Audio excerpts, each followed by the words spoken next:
আসসালামু আলাইকুম। দেখতে তো পারছেন চরধনতলা ঈদগাহ মাঠে যেন ইফতার পার্টি দিয়েছেন এই চরধনতলা ঈদগাহ মাঠের কমিটি বিন্দু। তাদের প্রতি আমি প্রশংসা করছি। তারা যেন প্রতি বছর ইফতার পার্টি দিতে পারেন এই ঈদগাহ মাঠের উপলক্ষে। বলতে গেলে যেন চোখের জলে বুক ভেসে যায়। চলে গেল রমজান মাস, আজ 27শে রমজান, 30-এ হলে আছে সামনে 3 দিন, আর যদি 29-এ হয় তাহলে সামনে আছে 2 দিন। জানি না কার যেন শেষ ইফতারি হয়ে যায় এখান থেকে। হয়তো যদি আল্লাহ পাক বাঁচিয়ে রাখে, হয়তো আগামী রমজান মাসে ইফতার করার যদি আল্লাহ পাক তৌফিক দান করেন তাহলে হয়তো বেঁচে থাকতে পারবো। আর যদি তুলে নিয়ে যায় তাহলে তো সাধ্য হবে না। যেন না কার শেষ ইফতারি হয়ে যায়। হে আল্লাহ, সবাইকে এরকম ইফতার পার্টি করার তৌফিক দান করুন। সকলে বলে আমিন।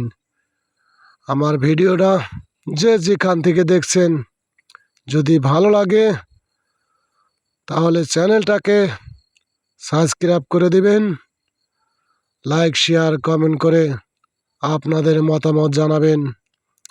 আসলে না বললে নয়, যারা ঈদগাহ মাঠে বা মসজিদের কমিটি বিন্দু থাকে তারা মনে করেন এরকম ইফতার পার্টির আয়োজন দিয়ে থাকেন যাতে ভালো হয়, এই আশা করে সবাই ইফতার পার্টির আয়োজন করেছেন। দেখতে তো পারছেন শত শত লোক যেন এই ইফতার পার্টিতে যোগদান করেছেন। খালি ময় মুরব্বী নয়, দেখতে তো পারছেন অনেক সুন্দর সুন্দর শিশু বাচ্চারাও রোজা রেখে যেন ইফতার পার্টিতে শরিক হয়েছেন।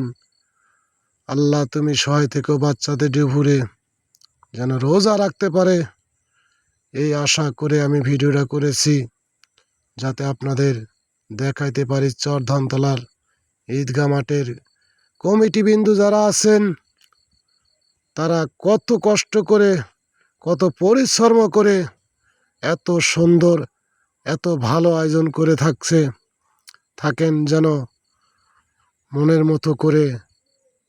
কত সুন্দরভাবে বিছনাপাটি করেছেন যাতে এই ঈদগাহ মাঠের যেন আরও ভালো ভালো কাজ হয়, যার কারণে ইফতার পার্টির আয়োজন করা হয়েছে।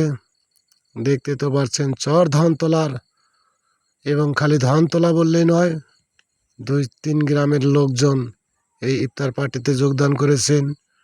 সকলের জন্য আমি দোয়া করি আল্লাহ যেন আগামী রমজান পর্যন্ত যেন সবাইকে হায়াত দান করেন।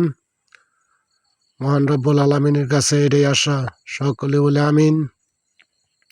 এই আশা করে আমি ভিডিওটা আপনাদের মাঝে তুলে ধরছি। যদি আমার ভিডিওটা ভালো লাগে কমেন্ট করে আপনাদের মতামত জানাবেন। আসলে কি বলবো ভাইয়া, বলার মতো ভাষা আমার নেই। এই ইফতার পার্টি কেন করে মানুষ? ইফতার পার্টি করা হয় সওয়াবের কারণে, যেন আল্লাহ পাক সবাইকে দান করে, যেন একজন আরেকজনকে ইফতার পার্টি করানোর জন্য মানুষ তৈরি হয়ে থাকে। তাই আল্লাহর কাছে এত প্রশংসনীয়, আল্লাহ এমন জিনিস দিয়েছেন এই ইফতার পার্টি।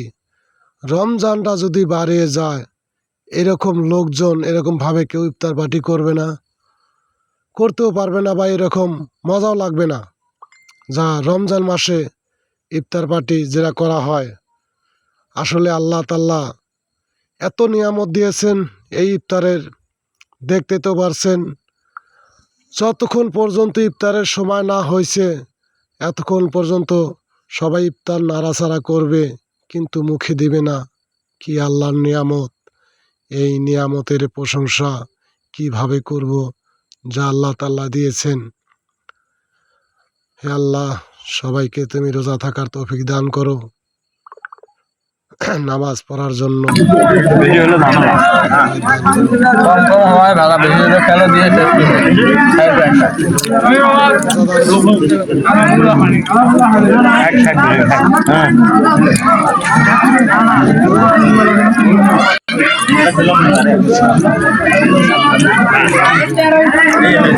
খাওয়া হয়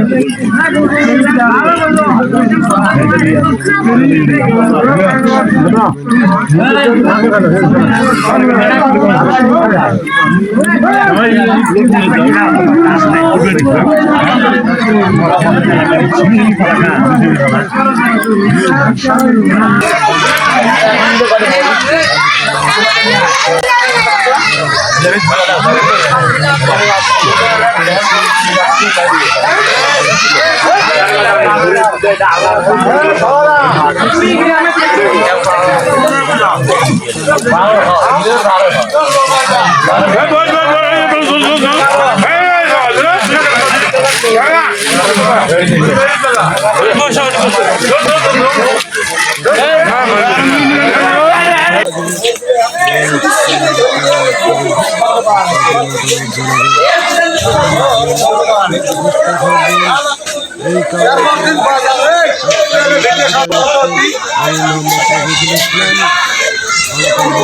সুস্থ